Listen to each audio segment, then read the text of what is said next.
thinking of Holland, I see wide rivers slugging through, limitless, low-lying land.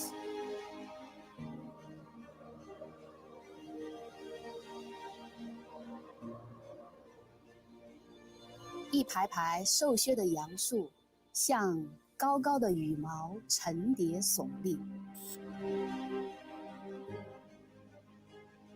I get a lot of energy from talking to people with diverse backgrounds.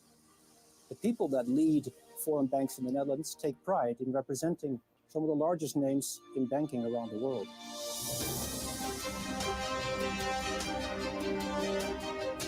Und in den gewaltigen Räumen versunken, die Bauernhöfen verstreut übers Land.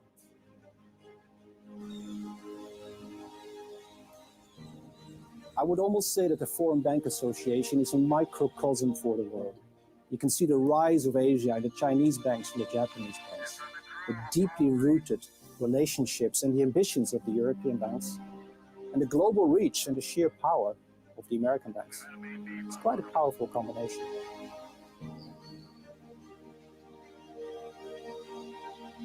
They're focused on what I think is the most competitive and dynamic part of the Dutch economy, which is the international commercial flows and the financial sector. So simply said, if our clients do well, we can do well.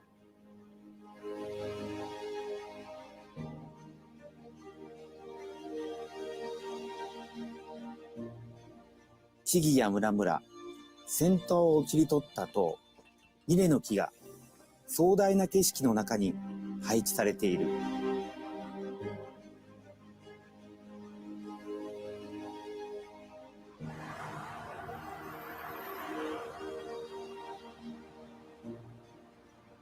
Es como un gran cuadro con un cielo bajo cubierto de nubes grises y con un sol que lentamente se esfuma. Foreign banks provide more diversity to the concentrated Dutch banking landscape, thereby boosting competition and innovation. Und in alle Landstriche wird die Stimme des Wassers und seine ewige Katastrophe gefürchtet und gehört.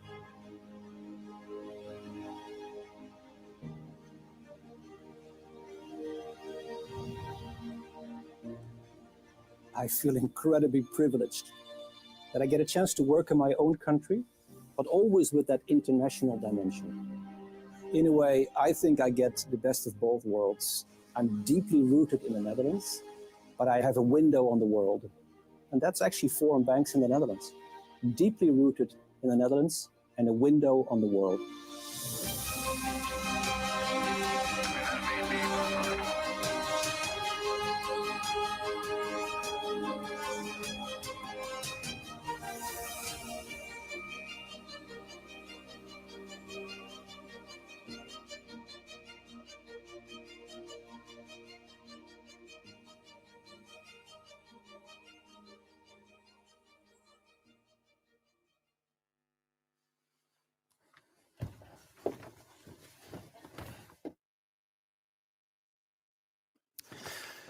Hello, everybody. A very good afternoon to you all.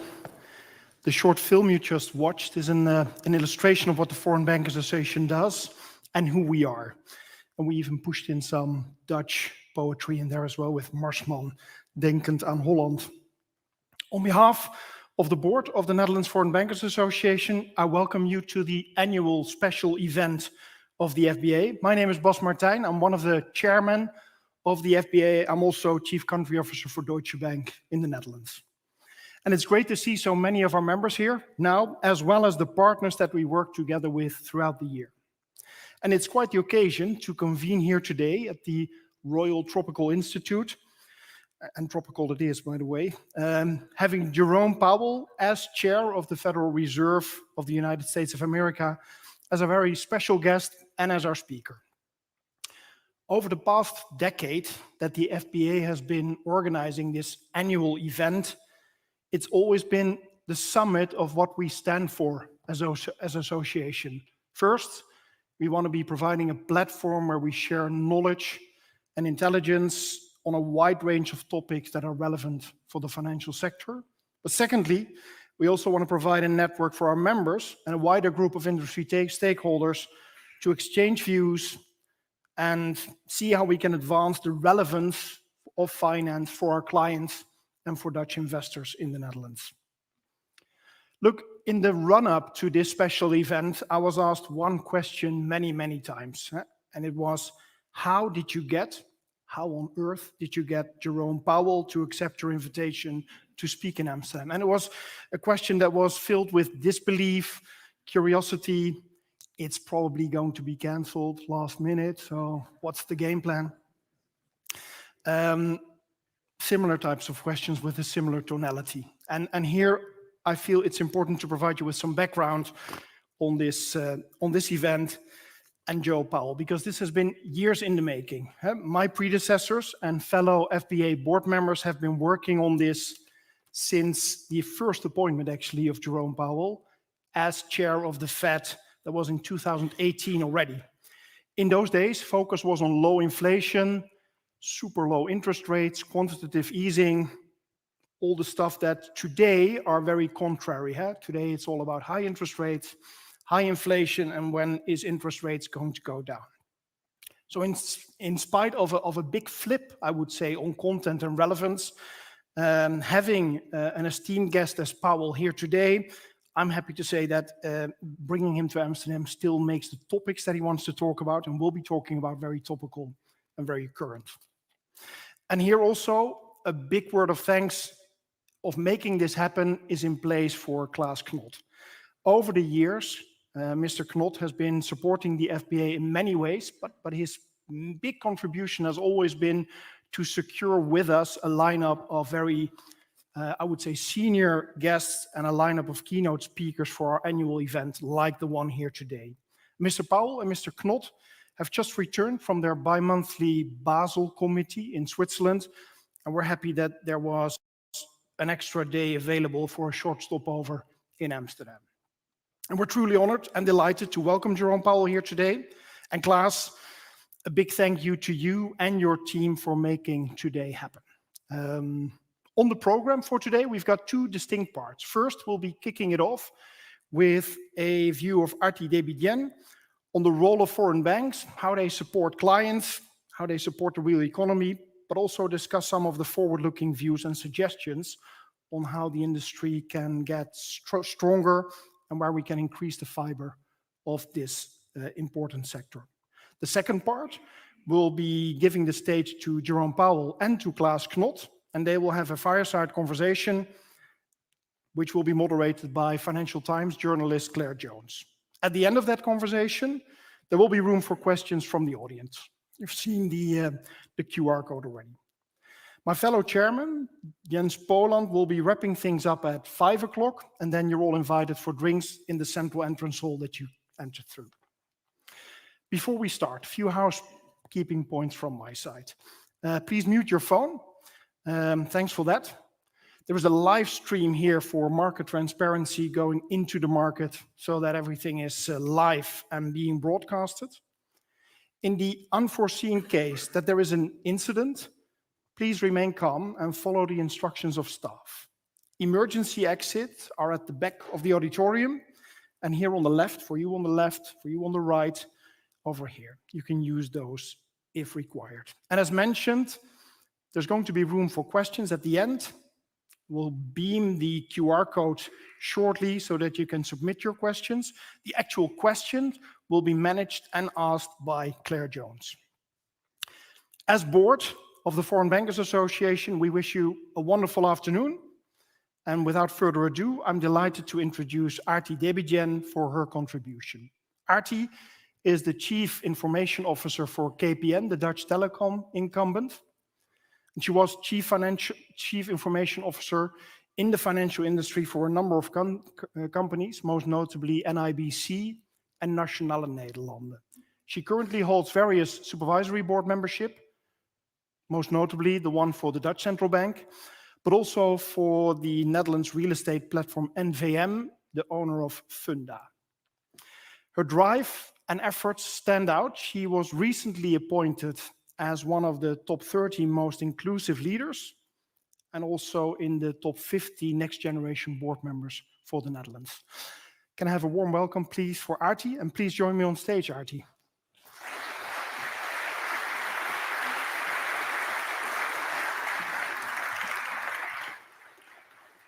Hello. Well, nice to be amongst a lot of gray and black suits and blue suits. And I also see a lot of color, and that's really nice. As Bas said in his kind words in my introduction, I was working in the financial services industry for 25 years and left it. And now so happy that I'm again here, but also with the supervisory board of the Dutch Central Bank. So I checked, is it really true that I can use the floor for whatever I want to say? Well, I don't need asking twice because I love that. Can you just share whatever you want to do? So without any limitations. So that's really, really nice. But it's also daunting because I'm known for being a courageous and daring person, but still I'm a little bit scared because we're also here with such distinguished guests. Today is all about connecting the dots because you are here, people from several countries in a global landscape, newcos, incumbent companies, market, non-market partners, business stakeholders, luckily also technology stakeholders, and in the future it will be hopefully business and technology. Okay, let's go.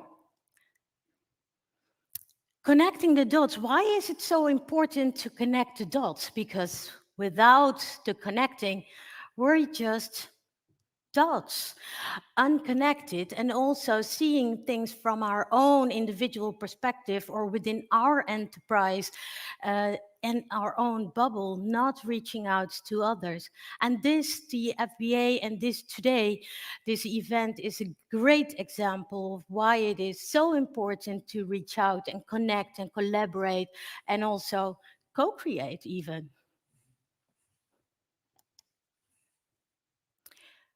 Let me share the 7 shared challenges, because the connection is not just reaching out and having nice conversations. There are also shared challenges, whether it is the interest rate volatility or it is the credit conditions that really pushed us in the position to think of repricing issues and facing higher or non-performing loans.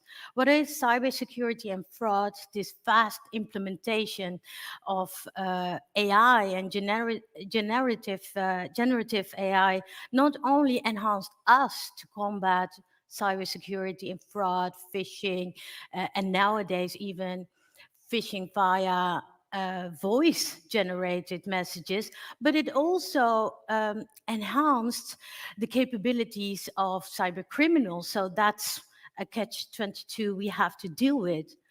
Of course, regulatory compliance will always be there. We have to stay afloat in moving ahead with the evolving regulations, and it will remain a priority, shaping the policies for global sector and offering safety and protection for our clients. Innovation in financial services.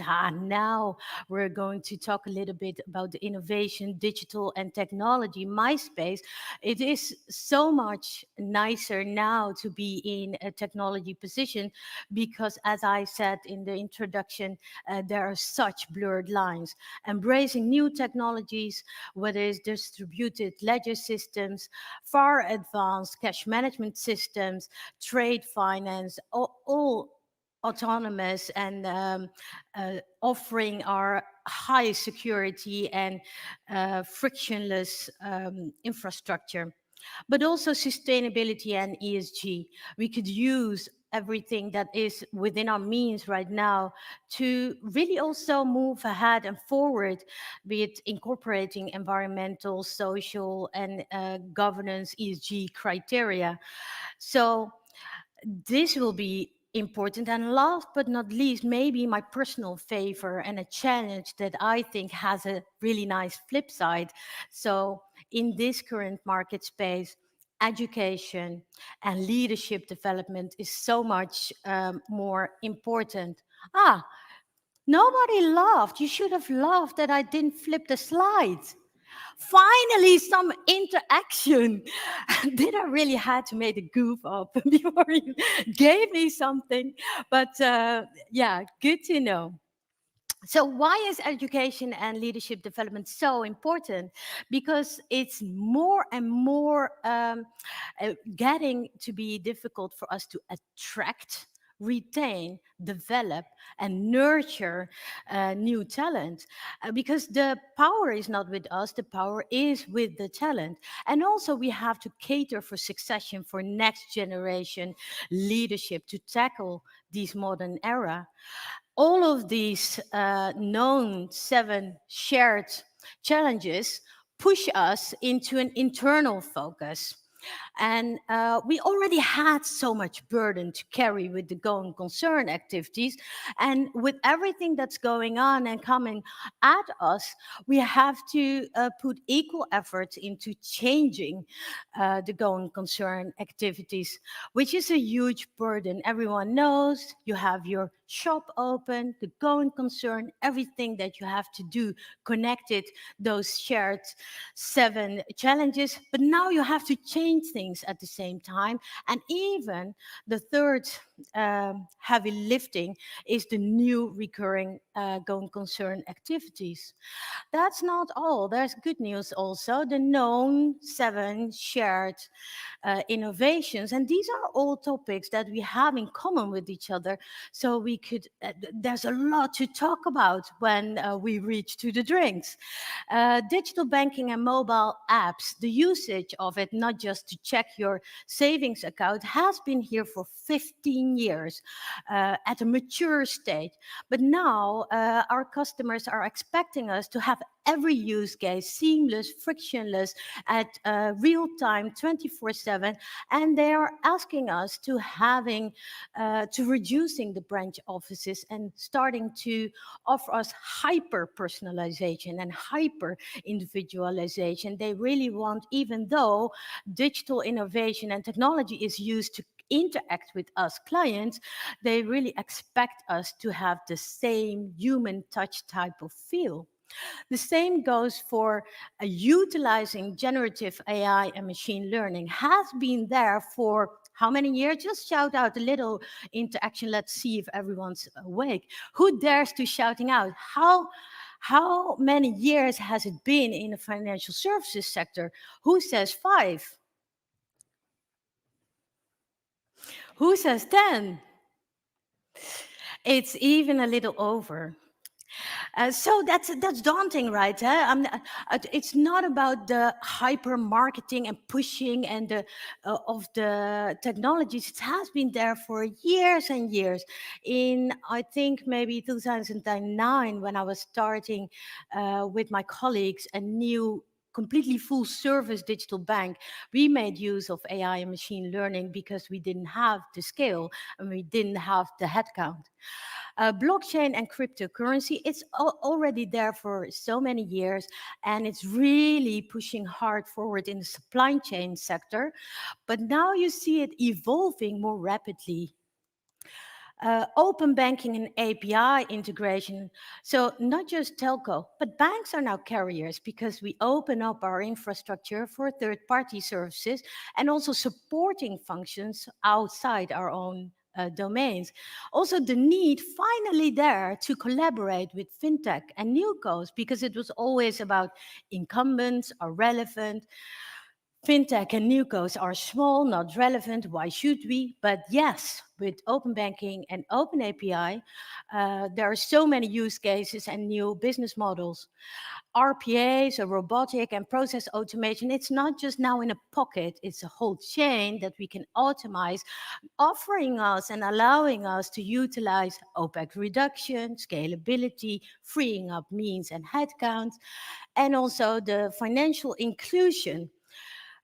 More and more you can see that our sector is becoming mindful of unserved regions, unserved persons, and unserved clients that maybe are not banked or underbanked or not are not in the access of these over-the-top nice services. It also allows us financial inclusions to finally have a reason to connect with NGOs and with social institutions, giving us insights and understanding these potential social means for us. Doing good can actually help us perform well. And last but not least, by utilizing technology, we are in far advanced stage of tracking our ESG initiatives, whether it's green banking or it is our bonds and funds. Really nice. Connected, all these shared innovations really deviates our minds and our focus from internal focus towards a customer focus. But let me remind you, we were already really busy. You are already busy taking care of the going concern activities, taking care of changing the going concern activities, doing the business that's already there in place, and also changing this business.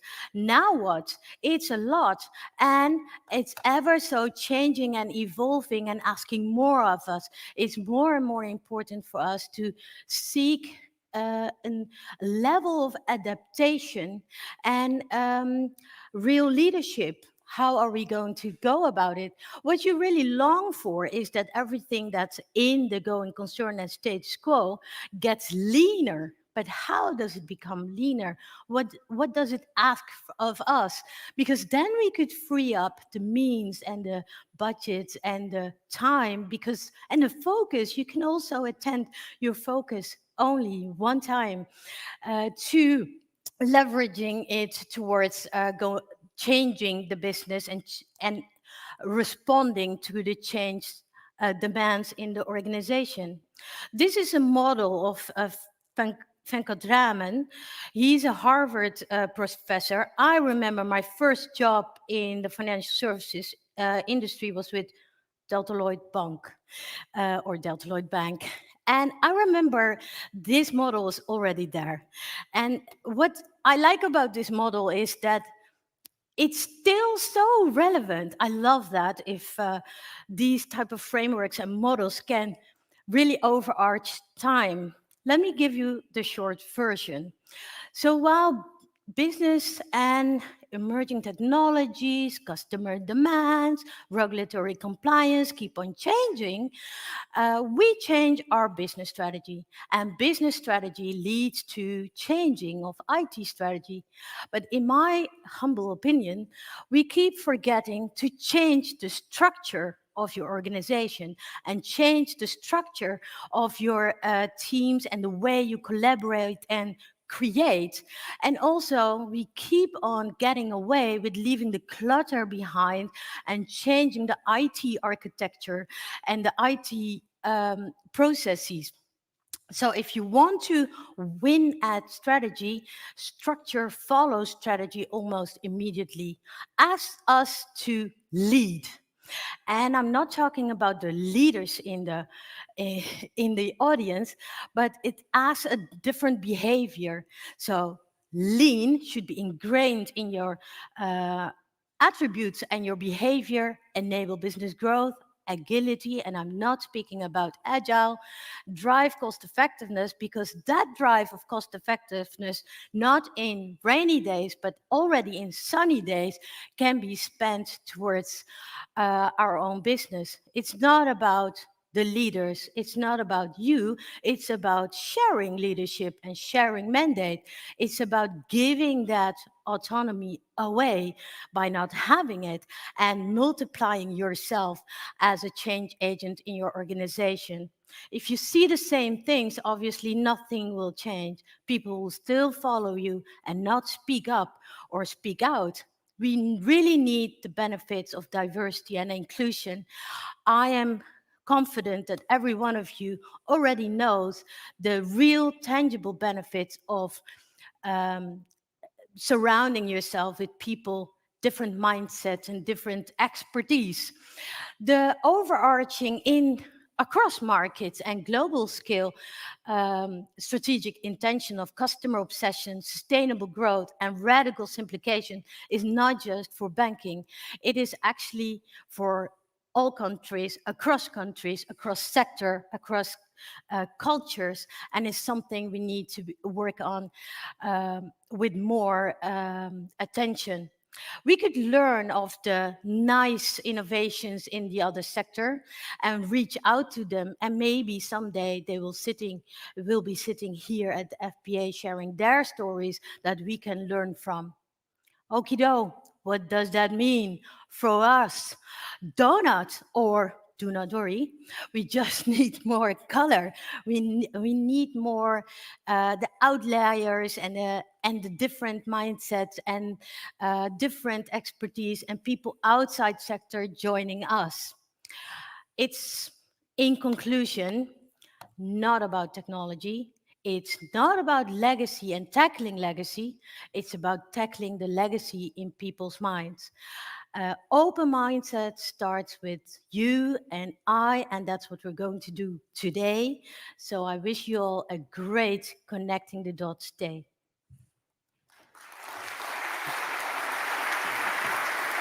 Thanks very much, Artie. Super. Very much appreciated. Thanks for your appeal for cooperation and change, but also the thought-provoking things. Very welcome. Thank you. Thanks for that. Very good. Then on to the next part of our program. And let me provide you with a short background of the speakers we will have on stage now. Starting with Jerome Powell. An attorney and investment banker by background, Mr. Powell is the 16th chair of the Federal Reserve. He became a member of the Fed's Board of Governors already in 2012. And Mr. Powell was nominated by President Trump and appointed Fed chair in 2018. In 2022, Powell was nominated as Fed chair by President Joe Biden and reappointed for a second four-year term. Over the years, Mr. Powell has gained a reputation of consensus builder and problem solver. On Klaas Knot then. Mr. Knot has been president of the Dutch Central Bank since 2011. In that capacity, he is also a member of the Governing Council of the European Central Bank. And in addition, since 2021, Mr. Knot has been the chair of the Financial Stability Board, the international body that monitors and makes recommendations about the international financial system. Also, he's a professor for monetary stability at the University of Amsterdam. Claire Jones will be moderating today's interview. Mrs. Jones joined the Financial Times in 2011, initially covering the UK and the Eurozone, living in Frankfurt. And today, she is the US economics editor. She's been covering growth and the rates environment intensely. She's also calling herself a bit of a geek in keeping track of what central bankers do. I'm super happy. Please welcome on stage Claire, Mr. Powell, and Klaas Knot. Hey, Claire, I'm leaving it to you. Thanks very much.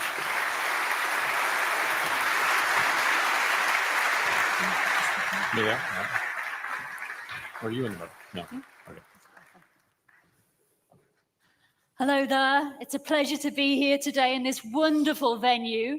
My name's Claire Jones. I'm the acting US economics editor of the Financial Times, and I'm here today with President Knot and Chair Jay Powell. Chair Powell, I'd like to begin with you. Could you give us a brief summary of the US economy and where Fed policy is right now? Thank you, Claire. I'd be delighted to. Let me say it's great to be here. Thank you for being here. And Klaas, thank you for this great visit I've had here to Amsterdam. It's a pleasure and an honor to be here. So the US economy has been performing very well lately. We had growth last year of just over 3%, quite a strong year. And it's driven by a number of things. I would point to a very strong labor market where you've got rising employment, you've got rising wages, so disposable income, consumers are spending. Generally, households are in good shape financially, they're not over-levered. And so we see a good picture. Consumer spending has held up very well. As well, business investment has been strong. Businesses are seeing opportunities to invest, and that has helped. I would also point to a fairly large influx of immigration into the country over the past couple of years. And those people are joining the labor force. We're experiencing still a labor shortage in many industries. And so there are jobs, and they're going to work and they're consuming. So that's also boosting growth. So overall, a good picture looking at the data so far. The labor market is very, very strong. It was, I think, overheated a couple of years back. And what we've seen is it coming back in gradually into a better balance over the last couple of years. And now I think if you look at a broad range of data, you could say that the labor market is about as tight as it was before the pandemic in 2019. And that's good. Real wages are now positive. And unemployment has been below 4% for 27 consecutive months, something that hasn't happened in a half century. So labor market very strong, and again, signs of gradual cooling and rebalancing, so that supply and demand of workers is coming back into balance, which just as we would want. Inflation, it's worth starting with the fact that on a 12-month basis, headline inflation got as high as 7.1%, is now down to 2.7%. Core inflation got as high as 5.6% and is now at 2.8%, so it's down by half. That progress, though, really happened over the course of last year, particularly the second half of last year. The first quarter in the United States was notable for its lack of further progress on inflation. We had higher readings in the first quarter, and higher than we expected. We did not expect this to be a smooth road, but these were higher than I think anybody expected. And so what that has told us is that we'll need to be patient and let restrictive policy do its work. If I turn to the outlook just for a second, I would say we expect continued growth, 2% or better. We expect the labor market to continue to be strong, but to move further and further into balance. And I expect that inflation will move back down on a monthly level, on a monthly basis, to levels that were more like the lower readings we were having last year. I would say my confidence in that is not as high as it was, having seen these readings in the first 3 months of the year. So we're just going to have to see where the inflation data fall out. And I'll stop there with the economy. Thanks. Thanks very much. We'll be digging into some of that later in the discussion, but now I'd like to turn to President Knot. Could you maybe give us a little bit of a sense of how you judge the state of play in the Eurozone and here in the Netherlands? Yeah, I think the state of play in the Eurozone is not entirely comparable to that of the US. We just came out of more than a full year of economic stagnation. Now, luckily, the signs of recovery are clearly there. We started off the new year much stronger than we had expected. And if you look at the soft indicators, that recovery is expected to continue into the second quarter, and it's even expected to accelerate in the second half of the year. And this is mainly on the back of ongoing recovery in real wages, ongoing recovery in purchasing power, and strong consumer demand. Now, there are two ways in which you can look at this recovery. Of course, you can say, on the one hand, the economy has proven to be resilient. We've went through quite a number of shocks, monetary tightening, unprecedented, and yet we did not really go into a recession. The sacrifice ratio of the disinflation process that we had to go through was virtually zero. Unemployment did not budge. So resilience was there. But on the other hand, the growth was clearly not as abundant as it was in the US. And that is clearly remarkable. Now, I think there is a multiplicity of factors behind this growth differential, but if you allow me to single out the two most important factors in my view. First of all, fiscal policy. And this was not only about the size of the fiscal stimulus, it was also about the design of the fiscal stimulus during the pandemic. In the US, there was a choice for temporary layoffs, income support, and then rehiring when the economy reopened again. Well, that means that a lot of labor reallocation took place, and we know that such reallocation is very productivity enhancing. But in Europe, we chose a different approach. We chose an approach that was focused on job security. The governments essentially took over the wage bills of the firms. And as a consequence, we froze the supply side of our economy for a couple of years. Then during this period of stagnation, there was a lot of labor hoarding, which means that we have gone through a number of years where there has been hardly any labor or, for that matter, capital reallocation. So we have not enjoyed these efficiency benefits of reallocation as much as the US. And secondly, the economic impact, the negative economic impact of Russia's unjustifiable invasion into Ukraine were, of course, also much stronger on this side of the Atlantic than in the US. We are a fossil fuel importing area, so it meant that this was a very strong negative terms of trade shock, and this terms of trade shock of which we are recovering still also today. Now, on inflation, I think the picture is that I'm increasingly confident that inflation will decline towards our 2% target during the remainder of the year. This is mainly on the back of goods and food price inflation that is coming down. Services inflation has been resilient for a while, but we're now also seeing the first signs of improvement there. And that has everything to do with a slow but gradual moderation of wage growth, which is quite essential, I think, also going forward in making an assessment of inflation risks. But all these developments clearly point toward further disinflation. Also here, an intriguing question is, of course, is there more similarity or are there more dissimilarities with the development in the US? From the onset of the inflation shock, it was clear that the balance of root causes between, let's say, positive demand shocks and negative supply shocks was different in Europe from the US. The US had a much stronger demand component. I think we had a much stronger supply component. Yet at the same time, there was a remarkable synchronicity if you look at the development of actual inflation. So the bump that you've been seeing in the US, the question for us now is, are we going to see such a bumpy development as well?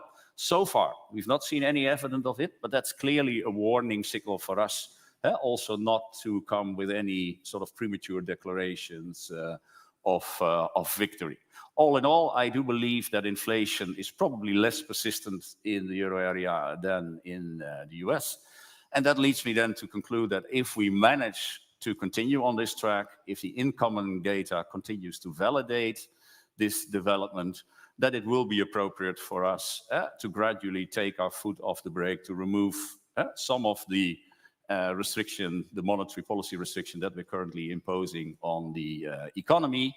The data that needs to confirm this, a lot of that will be available at our June meeting. We will have an additional data point on the labor market coming out next week, the triangulation between wage growth, productivity growth, and profit margins, which is important. Then we will have new projections. And I'm confident, again, that if they confirm the picture, as I just sketched it, that June will be a good opportunity to make a first move in removing restriction. Okay, very clear hint at June there. We'll come back to whether we could see further moves in July too. But just to draw on some of your comments there, you seem broadly confident that inflation is going to prove less of a problem in the Eurozone than it seems to be at the US at present. And we've seen quite a reasonably high PPI reading today from the US Chair Powell. Some people have said that looks hot. What do you think of today's reading? And more broadly, is there a risk that inflation becomes a lot more of a problem in the US than it is elsewhere? So we had a producer price index reading just a couple of hours ago, and I would say it's actually quite mixed. The headline numbers were higher, but they were backward revisions, and we're of course disassembling it, taking it apart, and looking at it. And I think markets and analysts are looking at it as I wouldn't call it hot. I would call it sort of mixed. But in terms of the overall picture for inflation, I think you have to go back to last year, where we had historically fast disinflation. Inflation came down by two full percentage points last year. Why did that happen? It's really two forces working together. One of them is just the reversal, the unwinding of the pandemic-related supply and demand shocks. So that we thought we would always get that. We thought we'd get it in 2022, and we didn't, and then it really arrived in 2021. So that was a big part of this, was just the reversal of distortions really to both supply and demand. The second thing is just restrictive monetary policy, and restrictive monetary policy cools the economy and makes room for the supply side to heal, but also lowers demand and ultimately lowers inflation. So I do think those two have been working together. And the question you ask is inflation going to be more persistent going forward?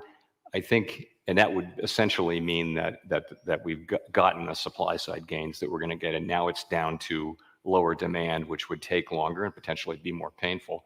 I don't think we know that yet. I think we need more than a quarter's worth of data to really make a judgment on that. We know that there are still businesses still report that there are shortages and labor shortages and things like that, which are now being addressed. In addition, even when the shortage is alleviated, there should be lags before that shows up in economic activity and inflation. So there may be some more there. I don't want to give up on it yet at this point. I also think that, having restrictive policy, we have the highest interest rates in some time. I think that it may be that takes longer than expected to do its work and bring inflation down.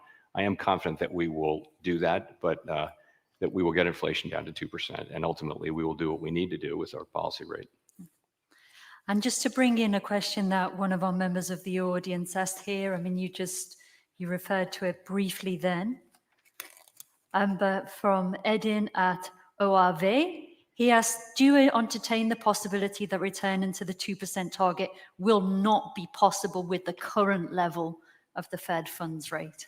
So I think, as I just mentioned, I do think it's really a question of keeping policy at the current rate for a longer time than had been thought. I think by many measures, the policy rate is restrictive. The question is it sufficiently restrictive? And I think that's going to be a question that time will have to tell. Entertain the possibility is, that could be a very small probability, but I have said that I don't think that it's likely, based on the data that we have, that the next move that we make would be a rate hike. I think it's more likely that we'll be at a place where we hold the policy rate where it is.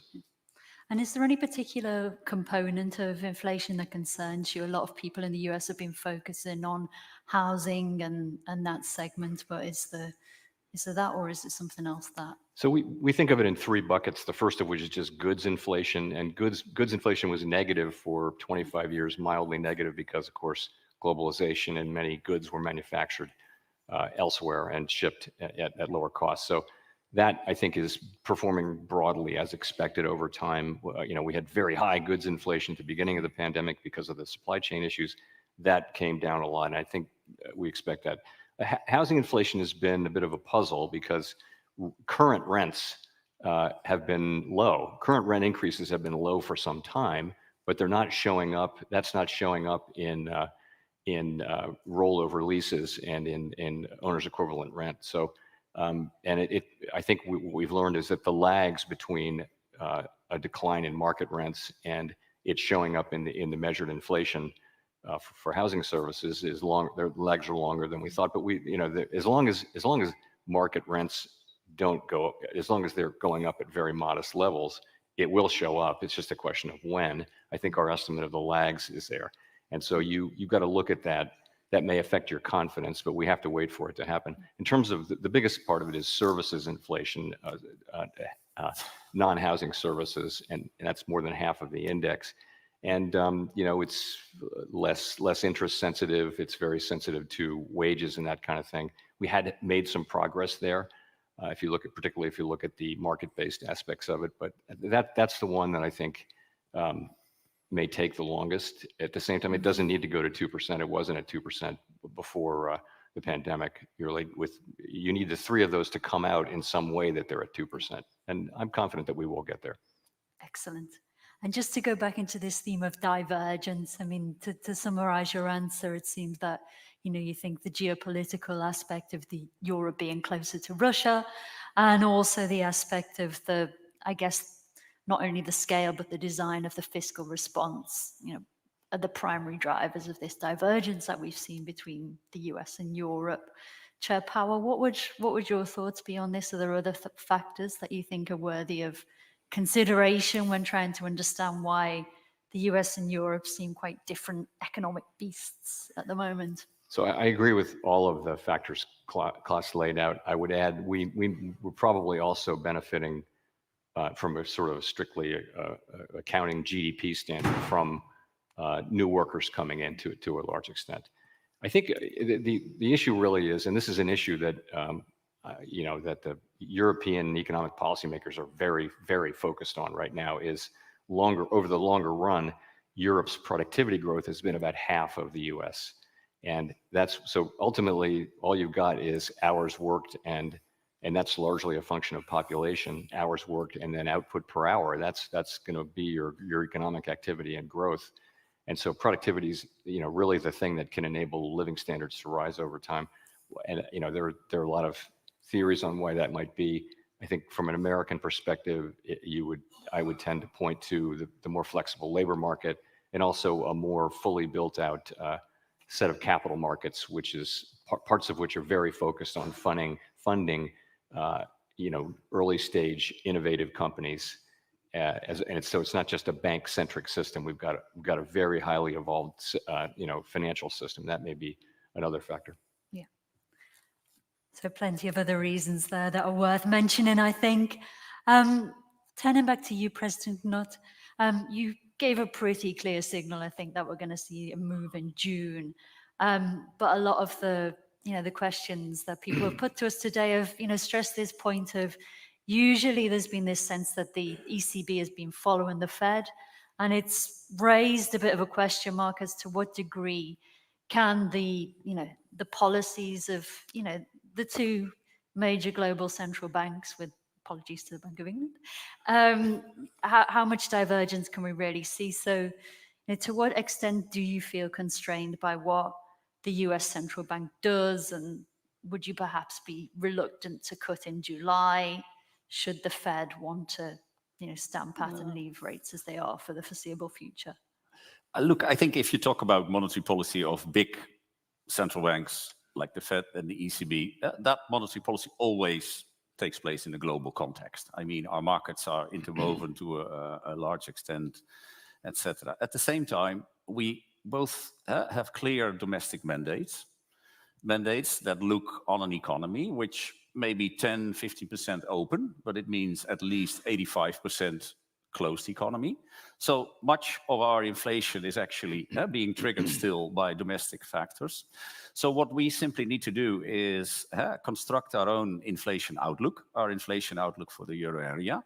And yes, Fed policy is, of course, one factor that has an impact. And if you think about international spillovers, the first things that comes to mind is through the exchange rate.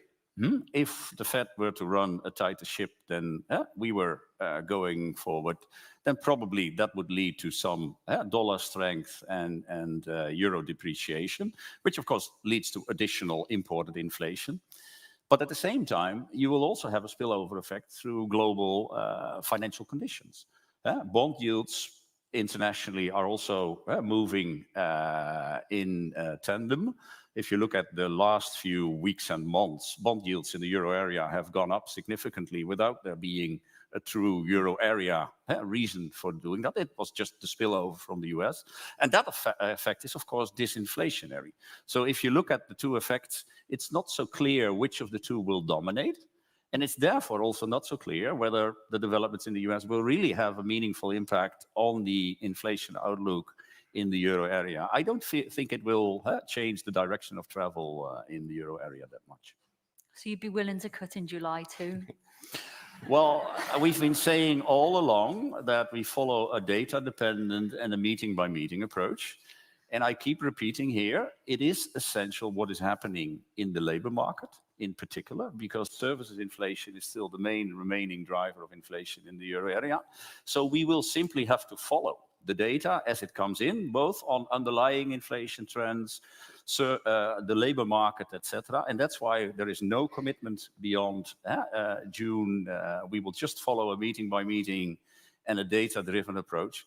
And data, when it comes to the labor market, it's really about the comprehensive assessment of the labor market. It's too simple to just look at sort of contractual wages. Contractual wages are coming down. But one of the problems now is that we have negative productivity growth in the euro area. We had negative productivity growth in Q4.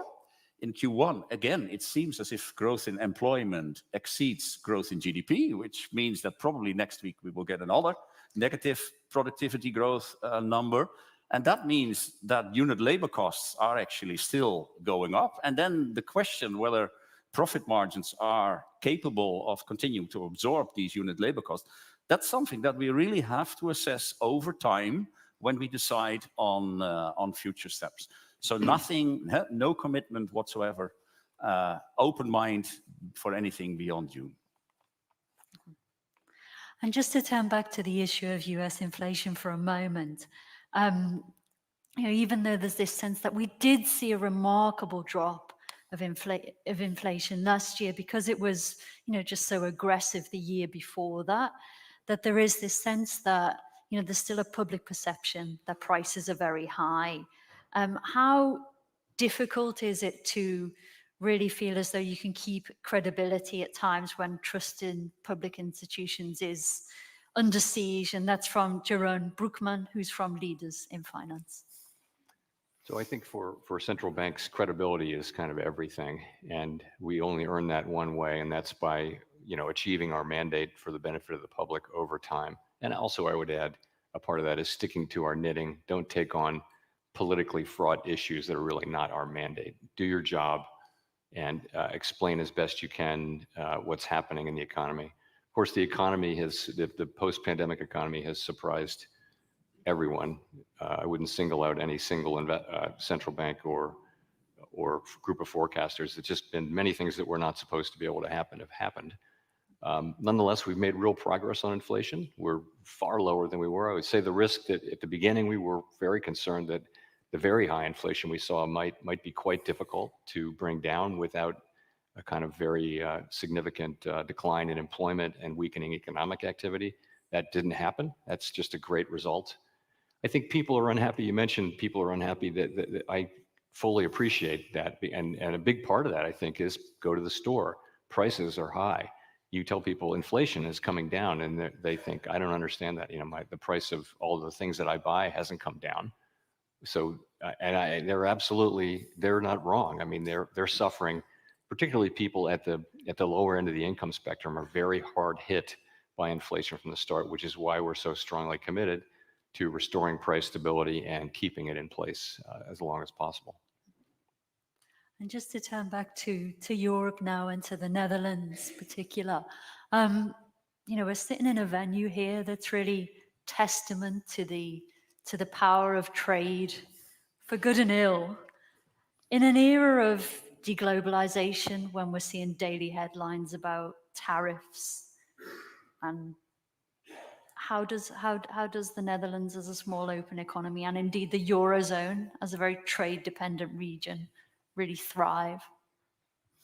Yeah, that's a difficult question. I mean, it goes beyond saying that this is a development that is absolutely not a positive development for the euro area, and that we watch with a lot of concern. Now, fragmentation is there. The train has left the station. So, we have to think about sort of the ways that it can manifest itself and what we can do to try to best redress its consequences. There is a sense that international business is actually to some extent more resilient to political fragmentation than we have been thinking beforehand. So that international trade is a little bit like a river that sort of tends to find its way, even if some obstacles are being raised here and there. But of course, the fragmentation, it impedes the diffusion of technology across borders. So that means lower productivity growth everywhere. I would also not underestimate the limitations that it puts on our capacity jointly and internationally to solve global problems. In a fragmented world, suppose we had a global financial crisis again, like in 2008, 2009.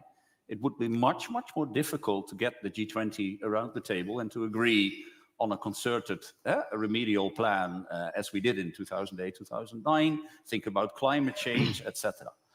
What can we do about it? Well, I think in Europe, there is still a lot of untapped potential to at least strengthen our internal cohesion.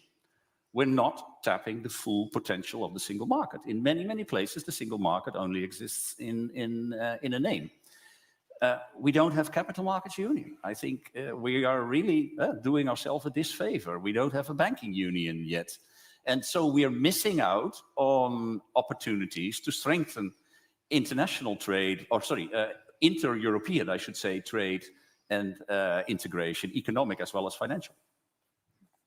Would you have anything to add on this topic? I know it's something that's featured in the Fed minutes about the links perhaps between trade barriers and inflation and so on. Do you see it as a risk? So this is a very, very hot political issue, not just in the United States, but everywhere in the world, and not trade policy, of course, not the job of the Fed. So, I mean, we, as I mentioned a few moments ago, I think we need to resist the temptation to just have opinions on all different kinds of economic policies, as fun as that might be. You know, the elected government has to deal with these things, and they have to deal with the public on them. And they've given us really important assignments, and I think we need to honor the decision not to give us that. And I appreciate this is also an awkward topic, but it is deficits in the sense that the national debt is forecast to rise by the Congressional Budget Office quite substantially over the next 10 years. Does that make your life trickier as Fed chair rather too? I don't think it's not that it makes my life more difficult or the Fed's work more difficult, but I think it's you know, utterly non-controversial to say that U.S. fiscal policy is on an unsustainable path. Not that our fiscal position itself is unsustainable, but the path is unsustainable, meaning that we have full employment and we're running big structural deficits, and it's, you know, we're going to have to deal with this sooner or later, and sooner is a lot more attractive than later. I do hear from elected people on both sides of Capitol Hill and in both political parties that they do understand this. Mm-hmm. And I think you mentioned the Congressional Budget Office. I think everyone should be reading the things that they're publishing about the U.S. budget deficit and the path, and should be very concerned that this is something that elected people need to get their arms around sooner rather than later. And you've noticed a lot, you've noted a lot that these supply side benefits that you thought might come in 2021 or 2022 did actually arrive in 2023. Now, what sort of benefits from the supply side do you think we could see in 2024 and beyond? So I think we probably have realized most of the reversal of the pandemic supply side effects, but not all of it. But I think we could get more sort of the final parts of the supply chains really getting sorted out. As I mentioned, the surveys of businesses, they still say there are shortages. They still say that they have a hard time hiring people, for that matter. So I do think we're still getting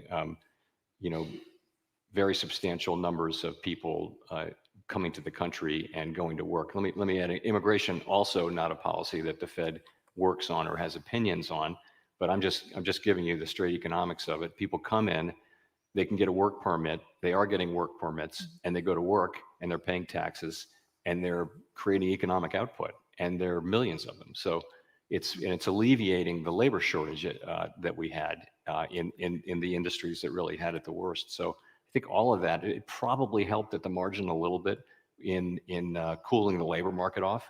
It's both supply and demand, but we think at the beginning, in the longer run, it should be neutral on inflation, but in the short run, it might have been positive. So I think that's a factor too.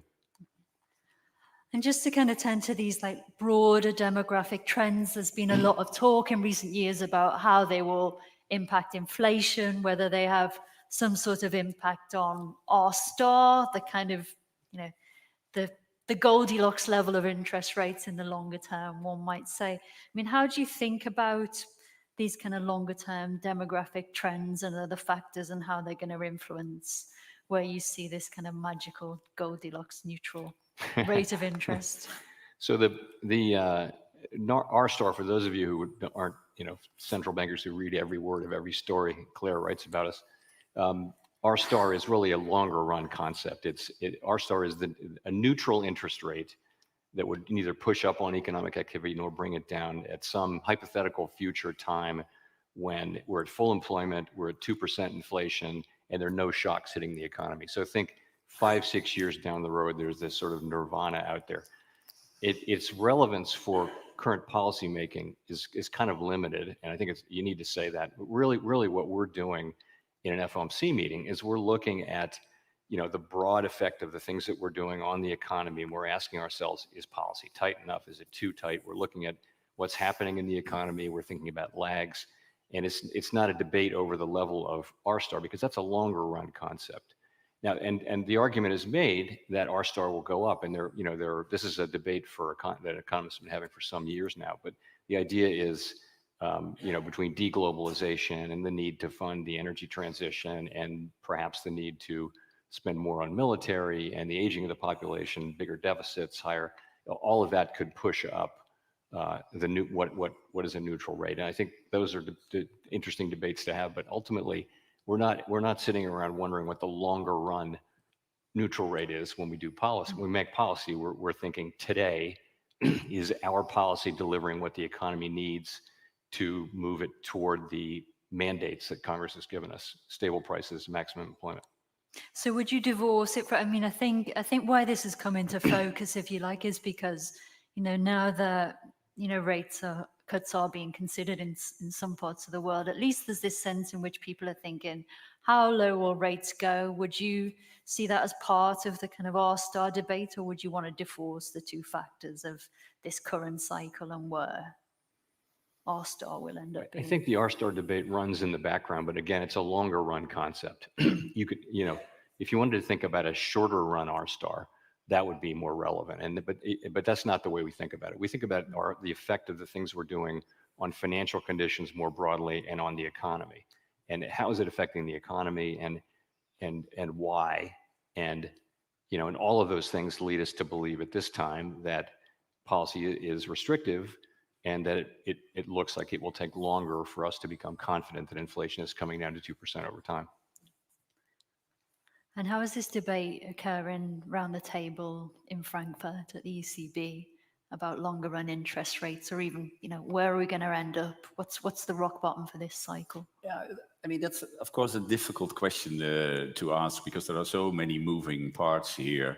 But what I would say is that if you look at the likelihood or the likely nature of the shocks that will hit us in the future, we came out of a period in which we had globalization, which was a slowly moving positive supply shock, ever more goods for ever lower prices coming from the rest of the world, which meant that for almost 10 years, we continuously had to approach our inflation target from below. We had a low inflation problem. Going forward, with fragmentation, with aging of our societies, in my view, it's more likely that the shocks hitting our economy will actually be of the nature of negative supply shocks, not positive supply shocks. And if you think that through, that means that probably we will have to approach our inflation target more often from above than from below. And that probably suggests that we are not, that at least I don't regard it very likely, that we will move back to the time in which we had a continuous sort of our fairly persistent low inflation equilibrium with very, very low interest rates. We probably have to, on average, run a slightly tighter ship because of the nature of these shocks that are currently relevant to our economy. And just to come back to something that I think has been kind of in the background here for quite a lot of the discussion about high interest rates taking possibly a while longer to have the desired impact on some pockets of the economy. How do you see that? Is this a legacy of this very low interest rate era? And how do you really address that when it comes to monetary policy? That is there just going to be this lag from now on that didn't exist, say, relative to pre-2008? So I think if you look at the bigger picture, we've seen the labor market's a good place to see this. You've seen demand for workers cooling off pretty substantially. The ratio of vacancies to unemployed people, for example, has gone from more than 2 to 1 to now 1.3 to 1, and it was 1.2 before. So that's a decline in demand. That's demand related. You also see wages coming down. You see quits coming down. So I think that tells you that policy is probably restrictive. I think it's also fair to say, though, that the U.S. economy is different this time for a couple reasons. One is that people financed themselves into very low rate mortgages, and now they won't move because they would be moving into a higher rate mortgage if they did, and they would be throwing a lot of value away. The same is true of businesses, many of which, as indeed you would expect, have termed out their debt.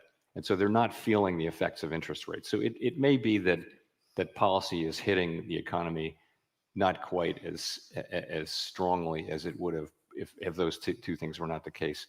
Notwithstanding that, I think the overall picture still is policy is working. It's weighing on spending. It's weighing on interest-sensitive spending, and it's certainly weighing on the labor market. It's a question of restrictive policy. As I mentioned, our policy is the highest it's been in quite some time. The rate is, at 5.25% to 5.5% is high relative to recent history. So we think that it's probably a matter of just staying at that stance for longer, and that's how we're thinking about it.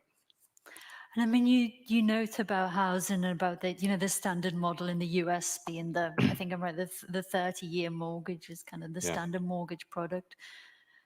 I think here in the Netherlands, flexible rates are quite more fixed rates. Yes, absolutely. So fixed rates are quite common too, but I imagine with shorter 10, 15, duration. An average mortgage, I think, has an average maturity of like 16 years. Of course, that's a little bit endogenous because of the low interest rate period we had for so long that, of course, mortgage holders tended to extend the maturity. So now, lately, it's been coming in a little bit. But still, we have a lot of fixed rate borrowing in the Netherlands, and that has, of course, also mitigated the impact of the monetary tightening, which has been stronger in those areas where there is more variable rate borrowing. But in general, I would say 85% of all financial intermediation in the euro area runs through the banks.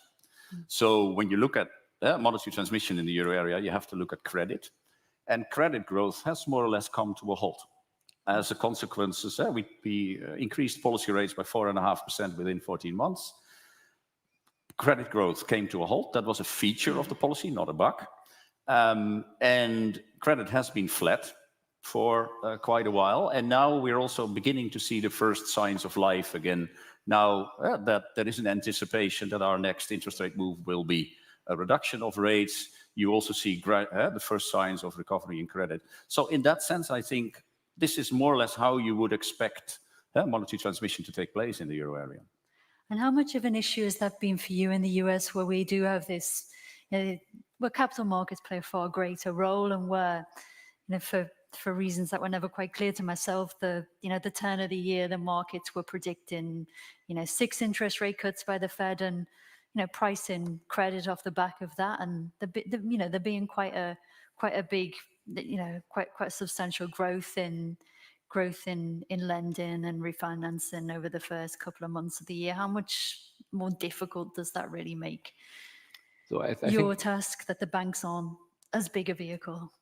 Well, for what it's worth, it's a minority of intervention, but banks are still important, and particularly for small and medium-sized businesses that don't have capital market access. And credit has been tighter for some time now, particularly in the wake of the turmoil we saw earlier last year. But still, credit growth has been modest, and that's another sign of tight financial policy.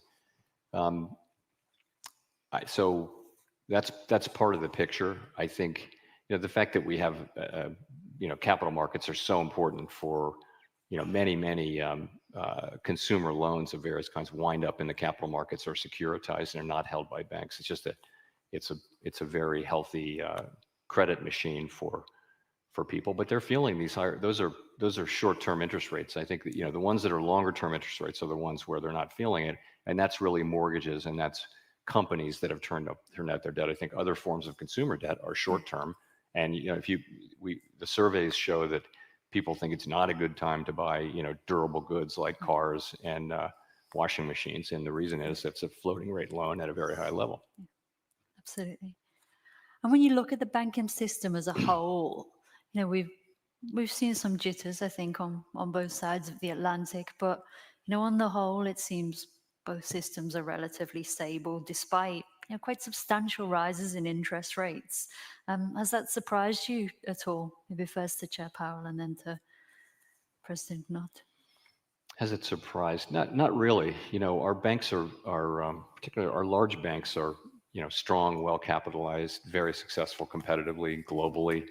They're in I think one of the reasons why the recovery broadly around the world from the pandemic has been strong as opposed to the one from the global financial crisis is that the very large financial institutions came through just fine. The U.S. banking system overall is in good shape. Banks are making loans, as I mentioned. Credit conditions are a bit tight, but that's part of our policy. So I wouldn't say I'm surprised. I think we obviously had a period of turmoil early last year, and we acted pretty quickly to stem the turmoil and also to go to work as a supervisor and make sure that banks had good plans on liquidity, had capital, understood the portfolio losses that they have for longer run securities, and are in a position to understand and manage those. Well, I think it's pretty clear that if you have such an unprecedented rise in interest rates in such a short period of time, that this constitutes a massive shock to the financial system. So when we were sort of in the process of tightening, of course, this was sort of enhanced monitoring, an area for enhanced monitoring. Now, I think we can say so far so good. I entirely agree with Chair Powell that the core of the financial system has held up quite well.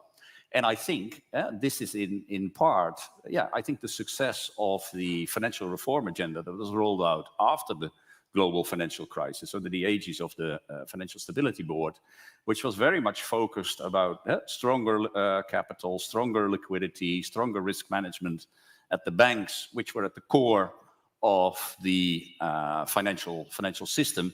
And that has clearly paid off. Now, there have been some idiosyncratic accidents here, the second-tier US banking system, Credit Suisse, but I think there were idiosyncratic factors behind it. The banks that arrived into trouble in the US were not even part of the Basel III arrangement and the financial reform agenda. But I would say so far so good. The question marks today are much more in the non-bank financial intermediation space, where we have seen a couple of quasi-near miss accidents, I would say. The Dash for Cash, the LDI, the Archegos, the commodity traders in February 22. So these have all been pockets of vulnerabilities where you saw a combination of excessive liquidity mismatches combined with pockets of hidden leverage that we were unaware of before. And that is now also front and center of the work program of the Financial Stability Board, much more the NBFI space. Of course, we have to learn the lessons from the few banking failures that we did see, and that is continuous maintenance. But I think if you were to ask me, my main focus is more on the NBFI space than on the banking space. We'll come back to Credit Suisse because I know that's a topic that you've spoken about quite a bit, and a few of our audience have got questions on that. But non-banks, would you share that, that sense in which they're the big lurking danger in the financial system right now? I guess I would say it this way. In the US, non-bank participants by non-banks in lending activities, for example, has been growing very, very fast. And it's a fairly new thing. And in many cases, whole markets are being now taken over, or now majority for non-banks. And so our job is to monitor that very carefully, because I'll say a couple of things. One, there hasn't been a downturn yet. You worry about very fast growth in anything. It just kind of raises financial stability questions, and you wonder, is it a bubble? What will happen when will it deflate, and that kind of thing. And so you want to be watching it carefully. I will say though, it's different. Some of the we've spent a lot of time looking at it. I just point to a couple of things. One is many of the lending structures are not subject to run in the way that banks have traditionally been. The funding tends to be from limited partners who have their investment locked up for many years, and they can't get it out. So as opposed to the danger with a bank can be that all the depositors want their money at the same time. And that's the traditional problem that we've been trying to solve with bank regulation for hundreds of years. But these are different. They don't have, and runs are responsible, bank runs or things like that are really responsible for an awful lot of the problems that happen in one form or another. So the non-bank financial sector doesn't have that as much. Another thing is the ties between banks and the non-bank financial institutions are substantial and growing. So there's plenty of monitoring for us to do there. It's not obvious to me that at this point that it's a net loss to financial stability, but I would say our jobs are to monitor it very carefully and thoughtfully and understand the implications. And just to return to the topic of Credit Suisse, we had a question submitted ahead of the event. In your keynote speech at the 7th Annual Conference on European Systemic Risk, you talked about events surrounding Credit Suisse.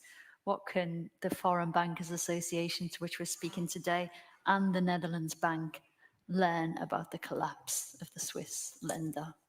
Well, I guess the main thing one can learn about the collapse of Credit Suisse is the huge importance of governance within financial institutions, because it is pretty clear that the events that led to the failure of Credit Suisse were not sort of a classic lack of capital or let's say too much credit risk relative to the capital. It was management failures, there was outright fraud, there were misinvestments, there was misbehavior, even at the top of the institution.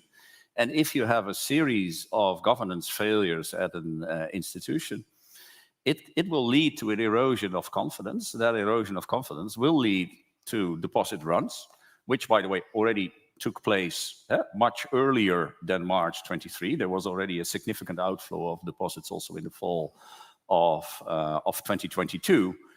And so we have to remind ourselves, it is not only about capital and liquidity. Governance of financial institutions is of utmost importance. And are there any questions about AT1s and the treatments of those particular instruments that you think can be drawn in the Dutch context? Yeah, of course, there was a case where AT1s have been completely written down. So I think it behooves us to look a little bit deeper into this issue, why the AT1s were drawn down, whereas equity was not fully written off. This was, by the way, completely in line with the contractual provisions of the AT1. It was just that not all investors had really read the contractual provisions, so they pretended they were surprised by it. But I think from every case, I think we should try to draw some lessons. But in this case, at least, it allowed the authorities to write down 16 billion Swiss francs, which was helpful to generate the interest of UBS to actually take over.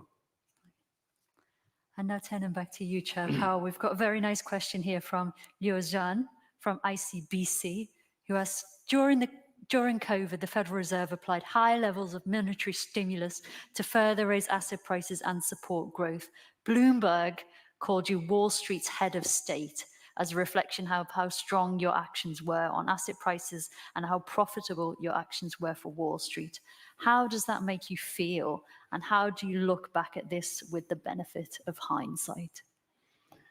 It makes no point of contact with the way I remember those days, so whatsoever. So I would just say this: if you put yourself in the place where we were in March of 2020, no one knew how long it would take to have vaccines.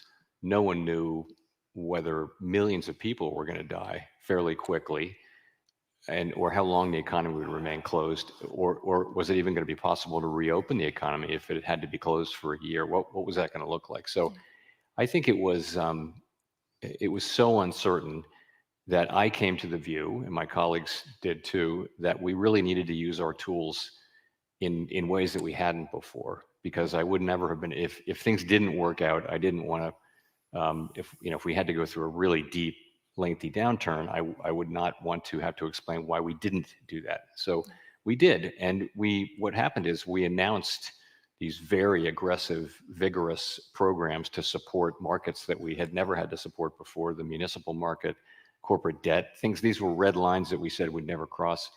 But the thing is, when we made the announcements, the markets healed themselves. So we made very, very few loans. We had something like 6 trillion in lending capacity. So the announcement effects of the things that we did, it really worked this time. So I think broadly speaking, that the initial response was very successful and involved ultimately very, very little in the way of actual lending, a lot of announcements. Then the story goes on, and you have the reopening and the inflation, and we're still living through that. I think we'll have to judge that from a greater distance. Anything you'd do differently in retrospect? There's nothing I would do differently in the initial response. I think we did very well, and I think that the world continues to benefit from the strong response that we took, and we really avoided an awful lot of bad tail risk there that could well have come due. Again, I would say on inflation, when inflation kind of unexpectedly arose in the first quarter of 2021, I think we're going to need to, I've tried to resist reaching, conclusions about that episode until, it looks so different now than it looked a year ago, for example. All the progress we made in 2023, I think we're talking about it in a completely different way now. I think 2-3 years from now, we'll be doing the same. So I don't want to try to learn lessons, in the middle of the story. Sure. I think that's very fair. And another question here that's just been submitted from Abia, who asks, is Chairman Powell confident about the degree of independence of the Federal Reserve in relation to the executive branch of government?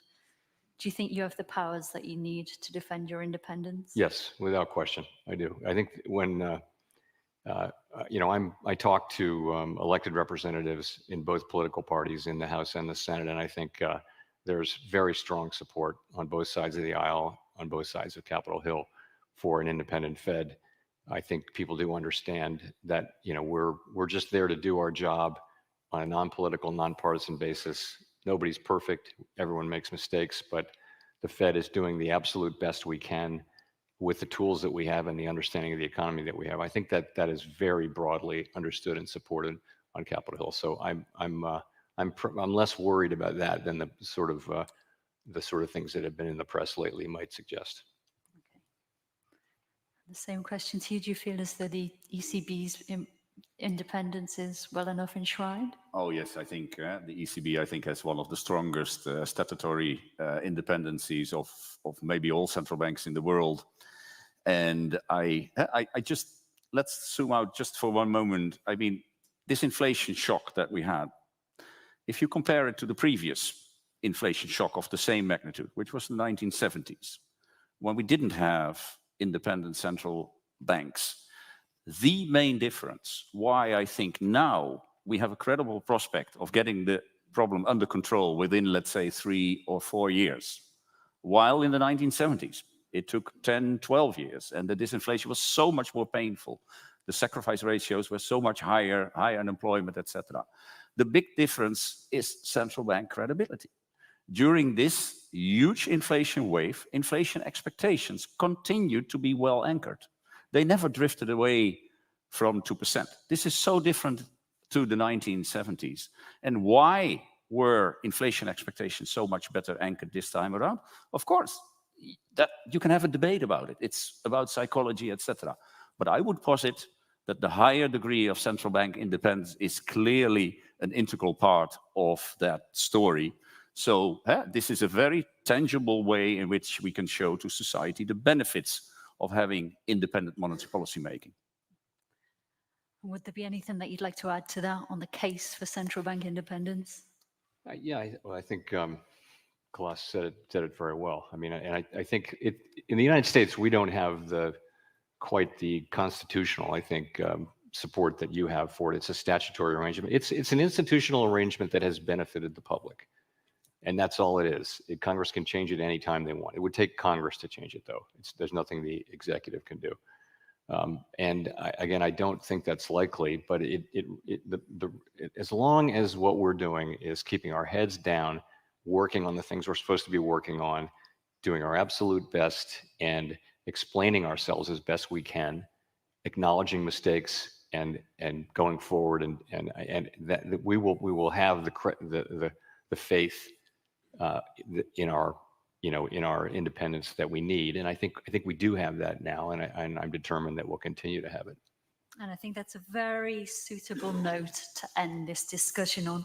I'd like to take this opportunity to thank the Foreign Bankers Association for putting on this wonderful event, the organisers Richard and Maxine at Cognito Media, our audience here, and many of you joining online, and of course our panellists. Both of you have been superb.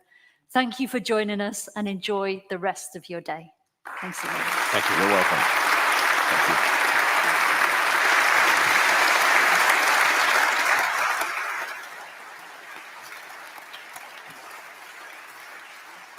Good. No, please sit, because we just